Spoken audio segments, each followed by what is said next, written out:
ममता के अनमोल खजाना केहू न दिल से तेजा। ममता के अनमोल खजाना केहू न दिल से तेजा।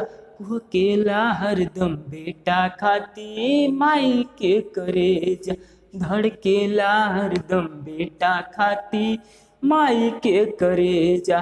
तो जय हिंद दोस्तों, आज हम लोग बात करने वाले हर्यंक वंश के बारे में, यानी कि हर्यंक डायनेस्टी के बारे में हम लोग पढ़ेंगे कि हर्यंक वंश किस तरह से विकास किया और भारत में इसका किस तरह से डेवलपमेंट हुआ। हर्यंक वंश है, इसके जो संस्थापक थे, हर्यंक वंश के संस्थापक की अगर हम बात करते हैं तो इसका संस्थापक था क्या? बिंबिसार। कौन था? बिंबिसार था। हर्यंक वंश की स्थापना बिंबिसार ने ही 544 ईसा पूर्व में इसकी स्थापना किया था। ठीक है, हर्यंक वंश की स्थापना किसने किया था? तो बिंबिसार ने किया था। कब किया था? तो 544 ईसा पूर्व पहले किया था। इसने अपनी राजधानी को कहां पर बनाया? इसकी राजधानी कहां थी? इसकी राजधानी की अगर हम बात करते हैं तो इसकी राजधानी जो है राजगीर थी। कहां पर? राजगीर। इसका जो शासन काल था, यानी कि ये जो शासन करता था ये मगध में करता था, यानी कि यहाँ पर करता था इसका शासन। इतना ये जो मगध है यहाँ पर, यहीं पर ये अपना क्या है, ये मगध है, यहीं पर ये शासन करता था। परंतु इसने अपनी राजधानी को राजगीर क्यों बनाया? क्योंकि राजगीर ही एक ऐसी जगह थी जो क्या है कि चारों ओर से पहाड़ियों से घिरी हुई थी, जिसके कारण इन पर क्या है, दूसरे राजाओं के, यानी कि दूसरा जो कुछ भी शासक हुई हैं एक ऊपर आक्रमण कैले से बचे खातिर कहां पर अपन राजधानी बनौले? राजगीर में। राजगीर का रहा है कि ये चारों तरफ से क्या है, पहाड़ियों से ढकी हुई जगह थी, इसके बीच में इसने अपनी राजधानी राजगीर को बनाया, जिससे इसको क्या हुई कि शत्रुओं से सुरक्षा प्रदान हुई, जिससे इस पर कोई आक्रमण जल्दी नहीं कर पाता था। जो ये था यानी कि बिंबिसार था, बिंबिसार की नजर जो थी वो कहाँ थी? गंगा नदी के इधर था दक्षिण में। इसकी नजर वैशाली पर थी, यानी कि वैशाली पर आक्रमण करना चाहता था। सपोज करिए कि यह एक बिहार का रफली है मानचित्र। यहाँ पर देखो, यहाँ पर क्या था कि यहाँ पर एक इसका राज्य था मगध। यहाँ पर क्या था? मगध था। परंतु इसके ऊपर जो था ये उत्तर साइड में ये था आपका वैशाली। क्या था? वैशाली था। ये था वैशाली, जिस पर इसकी बहुत बुरी नजर थी, यानी कि यह वैशाली को जीत कर अपने राज्य में मिलाना चाहता था, अपने राज्य का बहुत विस्तार करना चाहता था। इसके लिए इसने क्या किया कि वैशाली पर आक्रमण भी किया। इसके लिए इसने क्या किया? वैशाली पर आक्रमण भी किया, परंतु कुचाई की, यानी कि लथराई के चलिए बल भर मरने सब, यहाँ से कौन तरह से अपन जान बचाए के इन्हें। ठीक है, यानी कि वैशाली पर अपना शासन प्राप्त नहीं कर पाया, क्योंकि यह क्या है, वैशाली बहुत ताकतवर थी। इसी बीच इसको क्या हुई कि एक लॉटरी लग गई, एक ठो चांस मिल गया। लॉटरी क्या लगी कि यहीं पर इसका जो है, यानी कि यहीं पर मध्य प्रदेश के अवंती, मध्य प्रदेश का कौन है? अवंती है। अवंती के राजा जो थे, अवंती के राजा जो चंद्रप्रदोध थे। अवंती के राजा कौन थे? चंद्रप्रदोध नाम था इनका, चंद्रप्रदोध।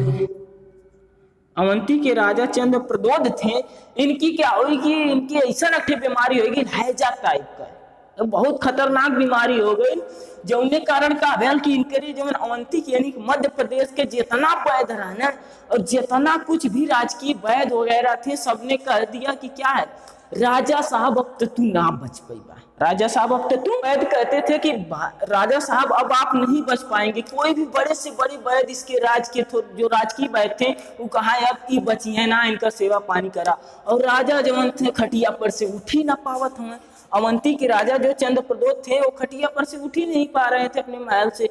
अब इनकी अक्का टेंशन रहा कि हमार मेहरुआ कैसे रही है, यानी कि रनिया मर जाए तो कौन आक्रमण करी और अपने राज्य में मिला ले, क्योंकि इनका कोई वंशज भी उतना अभी प्रगतिशील नहीं था।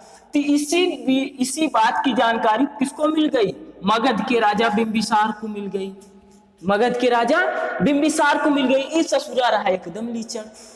अब इतना चालाक था, यानी कि भविष्य के बारे में भी समझता था कि हम इसको भेजेंगे तो कुछ ना कुछ हमको लाभ होगा। तो तुरंत ये बिंबिसारवा ने क्या किया, बिंबिसार ने अपने राजकीय वैद्य, अपने यहाँ से बिंबिसार ने अपने राजकीय वैद्य किसको, जीवक को, किसको, यहाँ से यानी कि यहाँ से अपने राजकीय वैद्य जीवक को इसकी चंद्रप्रदोत की सेवा में भेज दिया। कहाँ पर, एमपी में मगध में यानी कि अवंती में भेज दिया। वहां पर ये गया, इसका वैद्य राजकीय वैद्य यानी कि जीवक यहाँ से यानी कि मध्य प्रदेश मगध से गया मध्य प्रदेश यानी कि अवंती में। वहां पर गया, राजा की 20-25 दिन एकदम क्या मेहनत से सेवा किया। बिहारी बंदा था, एकदम अच्छे से सेवा किया, समय समय पर क्या है दवा ववा दिया और कहा कि रानियों से दूर रखा इसको। कहा सारी टेंशन की जड़ यही रानियां हैं, और सबको जो ऐसे थे जो निगेटिव थॉट लाते थे उनको सब हटा दिया। हटो हटो सारे, तुम लोग हटो। इसको क्या किया कि यहाँ पर और 20-25 दिन में क्या है कि इसको ठीक कर दिया, यानी कि चंगा हो गया, राजा एकदम घूम रहा है बाकायदे में। तो ये चंद्रप्रदोत जो था, मध्य प्रदेश का चंद्रप्रदोत जो राजा था, उसने क्या किया कि जब वो ठीक हो गया तो अपनी खुशी में अपने आप को क्या किया कि इसके हवाले कर दिया, बिंबिसार को हवाले कर दिया। कहा लो अब हमारा राजपाट आप संभालो, आपको मुझे आपने क्या दिया, नया जीवन दिया, इसलिए आप माई बाप हो, यानी कि मेरे ही सब कुछ हो, इसलिए अपना क्या है राजपाट इसको दे दिया। अब देखो, ये जानता था कि इसको हम करेंगे तो अपना राजपाट देगा, और इसने क्या किया, इसको अपना राजपाट दे दिया, जिससे इसका क्या है राज बढ़ गया, यानी कि विस्तार, काफी ज्यादा विस्तार हो चुका था। परंतु इसकी एक और कारण थी कि ये जो बिंबिसार था ना, ये क्या करता था कि ऐसी लड़की खोजता था जिसका कोई भाई ना। बिंबिसार ऐसी लड़की खोजता था जिसका कोई भाई ना हो। कहने का मतलब ये है कि जिसका कोई भाई नहीं होता था, किसी राजा की पुत्री है, राजकुमारी है, उसका अगर जान लेता था इसका कोई भाई नहीं है, खूबसूरत है देखने में, तो क्या करता था, उसको पटा लेता था। यानी कि क्या करोगे, पटाई ले। अब पटौले के बाद क्या करे कि उसे शादी कर ले, शादी कैले के बाद ओकर राजपाट क्या करे, अपने राज्य में मिला ले। राजपाट क्या करे, यहाँ पर जो छोटे छोटे राजा थे, उनको क्या किया, उनकी बेटियों से जो कुंवारी थी, यानी कि जिनके पास भाई नहीं था, उनको क्या किया कि उनका दामाद बन गया छोटे छोटे राजाओं का, जिससे इसका क्या विस्तार और बढ़ गया।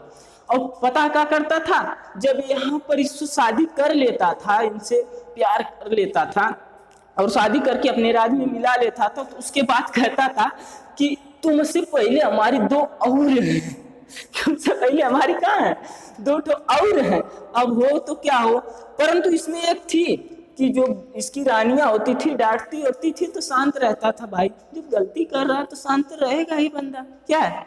तो यहाँ से इस प्रकार से अपना क्या किया, इसने अपने राज्य का विस्तार किया। इसका पहला काम क्या था, देखिए पहला काम तो ये था कि इसने क्या है, यहाँ से अपने अवंती के राजा को जान बचाया, यानी कि क्या वैद्य को भेजकर, वैद्य का नाम ही पूछेगा आपका, किसको भेजा था, जीवक को। जीवक को भेजा था किसके लिए, इसके लिए चंद्रप्रदोत को बचाने के लिए किसको भेजा था, अपने राजकीय वैद्य जीवक को भेजा। और दूसरा काम किया ये वैवाहिक संबंध,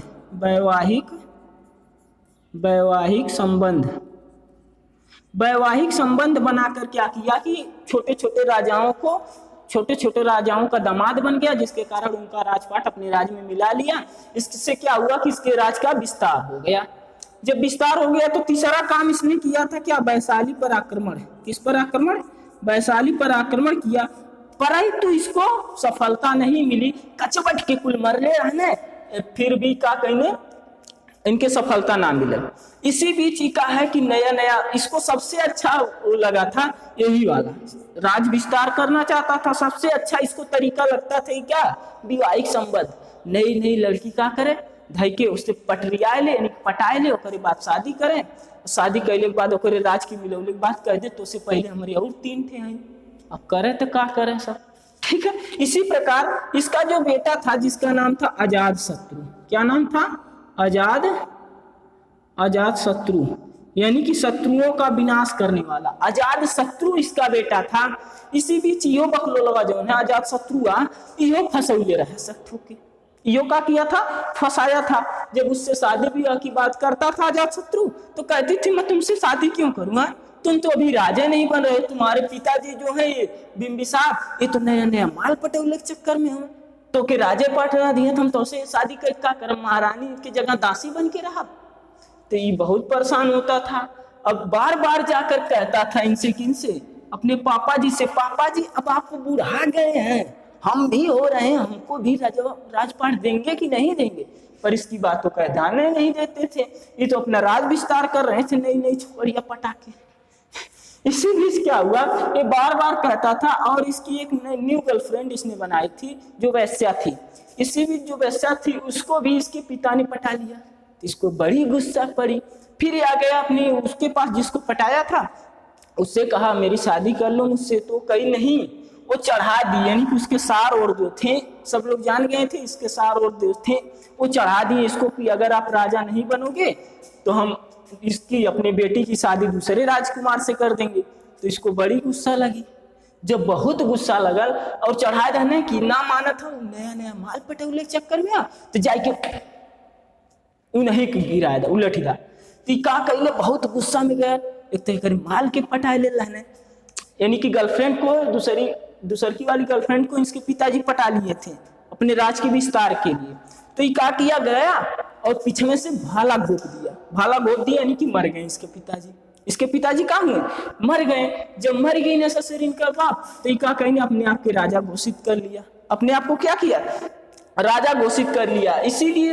इसीलिए अजातशत्रु को पितृहंता के नाम से भी जानते हैं। किसके नाम से, पितृहंता, यानी कि पिता का वध करने वाला, पिता का क्या है, हत्या करने वाले को पितृहंता एवं पितृहंता के नाम से जानते हैं। किस नाम से जानते हैं, पितृहंता के नाम से इसको जानते हैं। किसको, अजातशत्रु को। और एक नाम है इसका कुड़िक, कुड़िक नाम, क्या नाम है, कुड़िक के नाम से भी इसको जानते हैं। किसको, अजातशत्रु को।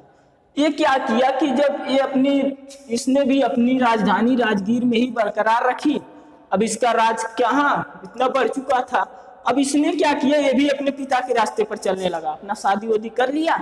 इसके बाद इसने सोचा कि हमारे पिताजी, हम तो उनको मार दिए, और उन्होंने वैशाली पर एक बार आक्रमण किया था, परंतु उसको कचवट के लोग मारे थे। क्या किए थे कि कचवट के लोग मारे थे। इसीलिए इसने क्या किया कि इसने भी वैशाली पर आक्रमण करने की प्लान बनाई, परंतु बहुत चतुर था, यानी कि ये क्या है, बहुत चतुर था। इसीलिए इसने वैशाली पर आक्रमण करने से पहले अपने एक दोस्त को वहां पर भेजा। कहां पर, में अपने एक सलाहकार जिसका नाम था वर्षकार, जिसका नाम था क्या, वर्षकार नाम था। इसके सलाहकार का क्या नाम था, वर्षकार नाम था। इसका जासूस था। इसको इसने क्या किया कि वैशाली में भेज दिया। इसने वैशाली में भेज दिया। जब वैशाली में वर्षकार गया तो वर्षकार क्या किया, वर्षकार वहां पर साधु महात्मा बन के गया। साधु महात्मा वाला एकदम कपड़ा पहन के आराम से गया, उसके महल में घुसा। जब महल में घुसा तो वहां पर इसने सब कुछ जानकारी क्या किसको दे दिया, अजातशत्रु को दे दिया कि राजा के कितना रानी है।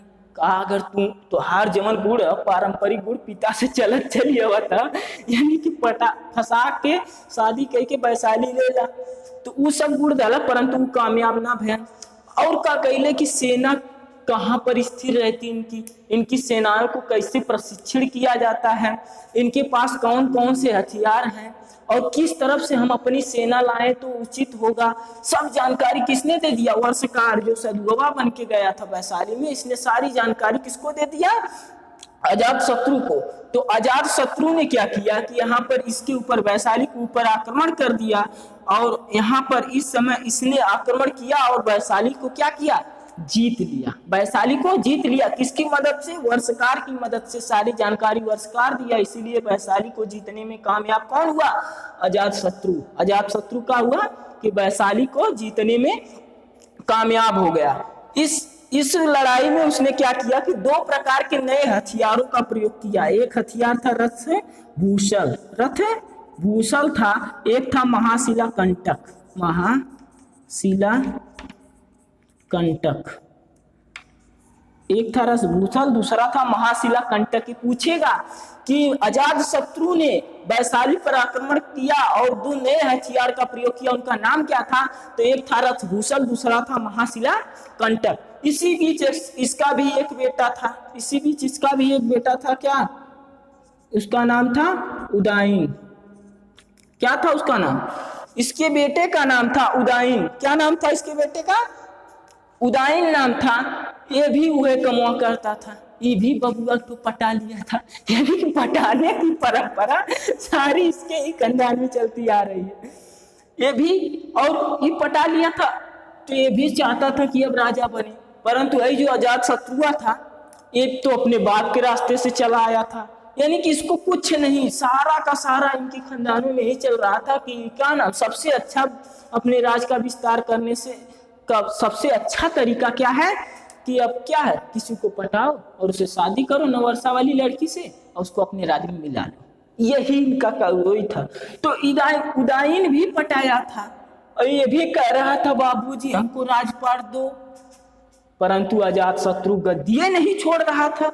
तो इसने भी क्या किया कि उठाया तलवार, जाके पिछवा से भोंक दिया पिछवा से जाकर भोंक दिया, यानी कि बिंबिसार को अजात शत्रु ने भोंका, अजात शत्रु को उदाइन ने जाकर भोंक दिया। जब मर गए थे अपने आप को क्या किया कि शासक साबित कर लिया, यानी कि राजा घोषित कर लिया। परंतु ये था उदाइन बहुत चालाक था, ये जानता था, क्या जानता था कि हमारे बब्बा जो हैं, हमारे पापा जो हमारे दादा के मरले हमें, हम जो अपने पापा के मरले लेकर मतलब है कि हमारे बेटा हमके मारी। तो इसीलिए चालाक इसलिए था कि हमेशा अपने बेटा से पूछा करता था, बेटा अगर तुके कहियो मन करी शादी करे कि नहीं तो हमसे बताइए, हम सब करब, तो परेशानी समझ सका था। ठीक है, तो ये कहा है कि इस तरह से ये बच गया, ये अपने बेटों को समझाया और ये क्या हुआ कि बच गया इसका, यानी कि इसका बेटा इसको नहीं मारा। ठीक है, उदाइन क्या था कि उदाइन जो था ये जान चुका था कि ये जो है क्या वैशाली तो हमारे पप्पा ने दे दिया जीत कर आक्रमण करके, वैशाली को किसने दिया, अजात शत्रु ने दे दिया है।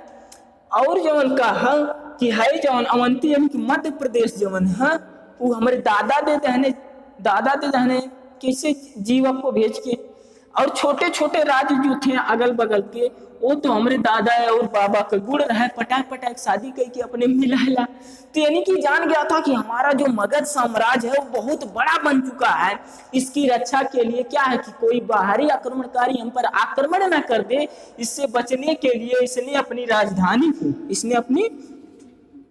राजधानी को कहाँ कर दिया, राजधानी को राजगीर से हटाकर पटना में यानी कि पाटलिपुत्र में कर दिया, पाटलिपुत्र में अपनी राजधानी को बना दिया। कहाँ पर बनाया, पाटलिपुत्र में। अब आप कहेंगे पाटलिपुत्र तो कौनों ओर से क्या है, उस पहाड़ों से घिरिए ना हो, जब घिरल ना हो तो कैसे ही यहाँ सुरक्षित हुई, घिरी है पहाड़ों से नहीं, बहुत ही सुरक्षित जगह है, बहुत चालाक आदमी था उदाइना। इधर देखिए इसकी नदी जो है गंगा है और कंडक और क्या नाम संगम, तीनों का इन तीन नदियों का मेल है, इसी के बीच में इसने अपने क्या किया, पाटलिपुत्र में क्या किया कि अपनी राजधानी बनाया, जिसके कारण क्या हुआ कि अगर कोई आएगा आक्रमण करने राजगीर इसके राजाओं के महल पर, यानी कि कोई इस पर उदाइन पर आक्रमण करने आता है तो क्या करेंगे, बड़ा आएगा तो भाई नाव से ही आई, पानी महंगी की नदी महंगी आई, और का करी बड़ा सा पत्थर उठवा के फेंक दे नदी से, का नाम नौआ ससुर पचक जाई, यानी कुल सेना मर जाई, लड़ने से पहले में नाम सत्य हो जाई। बहुत चालाक आदमी था। अपनी क्या नाम है जो इसका राजपाट था, यानी कि जो मगध साम्राज्य था उसकी सेवा बहुत अच्छे से कर रहा था। इसके बाद इसका एक बेटा था जिसका नाम था नागदशक। इसके जाने के बाद अगला शासक बना नागदशक। नागदशक जो था बहुत अच्छा शासक नहीं था, वो अयोग्य शासक था अयोग्य शासक था और ये पियक्कड़ी ससुरा रहा है, पियक्कड़ी रहा है, ऐसी कोनो काम ना करे, हमेशा हर एक काम अपने सलाहकार शिशुनाग से करवाता था। किससे, शिशुनाग से करवाता था। इसका सेनापति अध्यक्ष था शिशुनाग। कौनो सलाह लेवे के तो पटेल ने, अरे बाबू शिशुनाग आओ हाई देख कैसे हुई, कहूँ आक्रमण करे तो हाई देख कैसे हुई, सारी जिम्मेदारी का इस पर सौंप दिया, शिशुनाग पर सौंप दिया। तो शिशुनाग कहले जब कुल कमवा हम ही करब तो कौने नाम का तू शासक रहा है, जब कुल कमवा हम ही करब तो तू कहे शासक रहा, हम ही राजा बनब। इहो का कहले धई के भोक देला, अब इहो मर गई ना, जब ई मर गई ना तो बन गया अगला शासक कौन, शिशुनाग बन गया। यहीं से अगले वंश की शुरुआत हो जाती है, शिशुनाग वंश। ठीक है, अगर बात समझ में आई तो फिर मिलते हैं शिशुनाग वंश को लेकर अगले वीडियो में। तब तक के लिए जय हिंद, वंदे मातरम, भारत माता की